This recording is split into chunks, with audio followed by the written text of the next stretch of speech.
Galactic Journey, February 8th, 1959. Interstellar Eavesdroppers, April 1959 Galaxy Wrap-Up. Since the second decade of this century, humanity has been indiscriminately pouring out a star's worth of electromagnetic waves. First, with radio and now television, there is a sphere of information heading out to the stars at the speed of light that has already passed Arcturus, Capella, and is just now reaching Alderaan. Imagine what conception an alien race must have of us, judged solely on the basis of our advertisements, entertainment programming, and news bulletins. Now imagine an alien whose very form is shaped by these media. That's the premise behind Avram Davidson and Laura Goforth's cleverly titled Love Called This Thing. Like all of Davidson's stuff, it's short and brilliant. I've not heard of Miss Goforth before, perhaps the story was her idea. Read it if you can. Security Plan by Joe Farrell is no great shakes, but it is a cute and diverting tale of time travel involving the years 1959 and 1991. There is apparently a lot of profit to be had in inflation. My favorite parts dealt with the outre styles of the future. They are extreme extrapolations of modern beat culture. Absolutely sub-zero, oh daddy! Fred Pohl's The Bitterest Pill is another science fiction potboiler involving an eidetic memory drug. You'll see the ending a mile away, possibly the weakest entry of the bunch. Rounding out the issue is Gordy Dixon's The Man in the Mailbag, which I liked very much.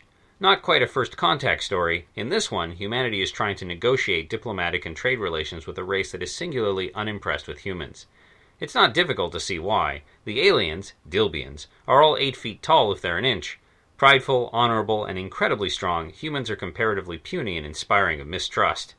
As it is put by one of the elder Dilbians, in my favorite passage of the story, what if, when you were a lad, some new kid moved into your village? He was half your size, but he had a whole lot of shiny new playthings you didn't have, and he came up and tapped you on the shoulder and said, "Come on, from now on we'll play my sort of game."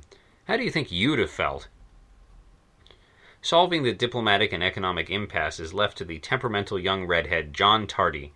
It so happens that a young lady, nicknamed Greasy Face, has been abducted by a Dilbian tough with the ominous and deserved name of Streamside Terror, and Tardy's boss believes that sending a Terran out to rescue her is just the ticket to demonstrate humanity's pluck and worthiness.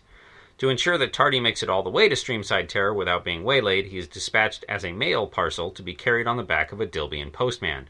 This is about the safest place to be, as the proud Dilbian Postal Service has a work ethic that would be familiar to anyone who served in the United States or Persian Postal Service. Of course, this story has a twist, and the damsel in distress is not quite so distressed, and far more resourceful than one might think. What I really like about this tale is that this time, for a change, despite all our unquestionable technological prowess, humanity is on the weaker footing, and the writer treats the aliens with respect. But then this isn't astounding. Or Cliff Simak. Feeding the issue into Journey Vac, this issue comes out a solid 3.75 stars. The magazine seems to be weathering the format change reasonably well so far. See you on the 10th, and if you're new to the column, leaf through the older entries. Feel free to share them with your friends, too.